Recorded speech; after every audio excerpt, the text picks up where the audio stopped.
The wrestling just keeps getting better and better. What's up, wrestling fans? My name is Aaron, and this is Wrestling by Waldridge.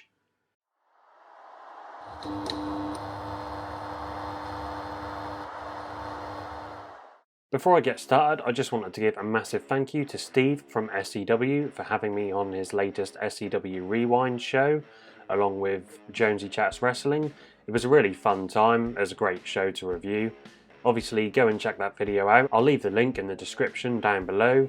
Yeah, make sure you go and sub to both of those channels as well. They make really great wrestling content.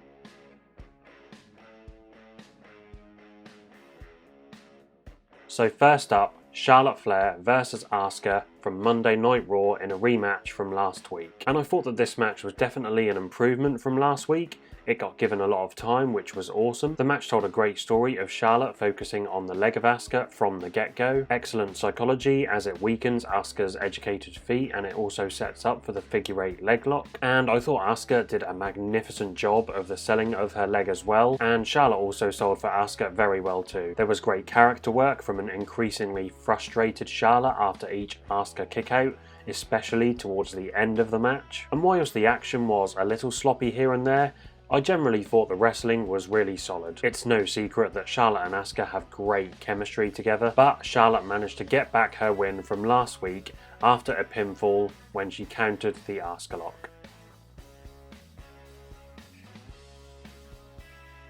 And then we have another singles match from Monday Night Raw between Xavier Woods and Riddle. This was a very even match which featured a lot of stiff strikes, some good mat wrestling and some impactful offense. Woods exhibited his uncanny strength in some really fun power spots, which is something we don't get to see all too often in his tag team matches. And I loved Riddle's facial work in this match when he took Woods' offense and after a pinfall attempt after a devastating German suplex. This helped to tell the story of Woods constantly having an answer for Riddle's signature moves, which led into Riddle using the RKO, his partner's finisher, to pick up the victory. A great finish which rounds off the in-ring storytelling nicely, and it also develops the overall story going on between Riddle and Randy Orton. I liked the fast pace and the length was short and sweet. It did what it needed to do. The match felt fresh, I really enjoyed it, and it definitely proved as to how good a Woods single run could be.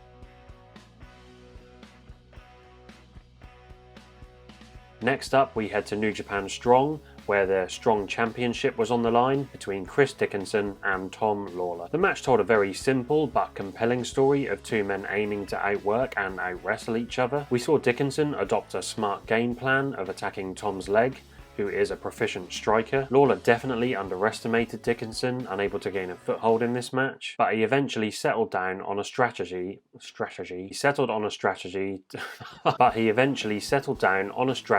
to wear Chris down with loads of chokehold attempts. The work rate in this match was just exceptional. It was definitely one of the most intense bouts I've seen for quite a long time. The striking was incredibly snug.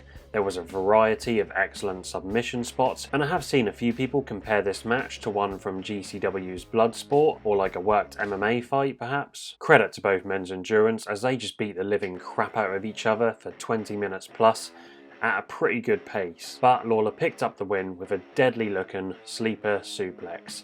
I would highly recommend this match to anyone who hasn't checked it out yet.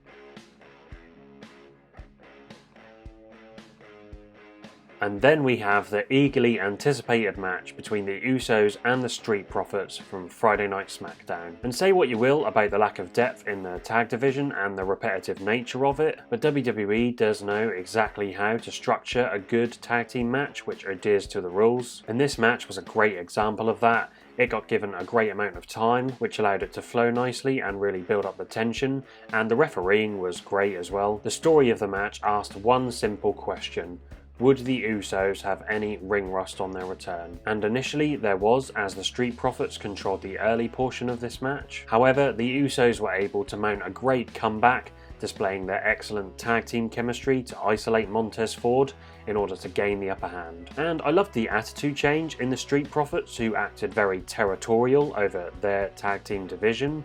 It was great to see, and I thought the match had a very strong finish as Jay saved Jimmy Uso from a Ford frog splash. Ford then gets up but is still selling the effects from the missed frog splash, which allows Jimmy to nail the super kick for the win. A super fun tag team match here, as expected.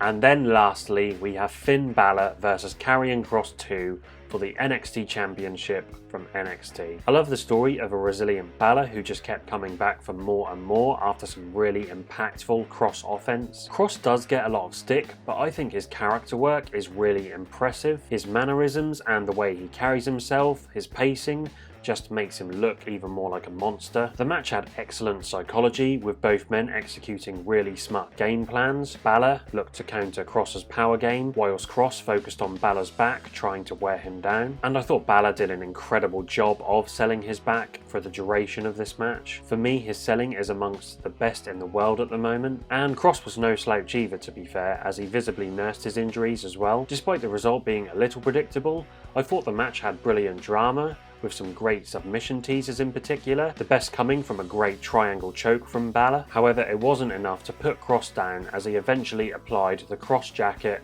Balor couldn't fight out of it, eventually was rendered unconscious, which means Kross retained the title. A takeover worthy match, no doubt about it. And that is my top 5 matches from this week. As always guys, let me know in the comment section down below what your favourite match of the week was. Let me know whether you agree or disagree with my selections. Guys, if you're new here and you enjoyed the video, please make sure to subscribe to the channel. You can follow me over on Twitter at WrestlingByW. Make sure to hit that like button, hit that notification bell to be notified when I release new videos, and share it with your friends or on Twitter. It means so much. I hope you all have a great day guys, and I'll see you all next time. Bye bye.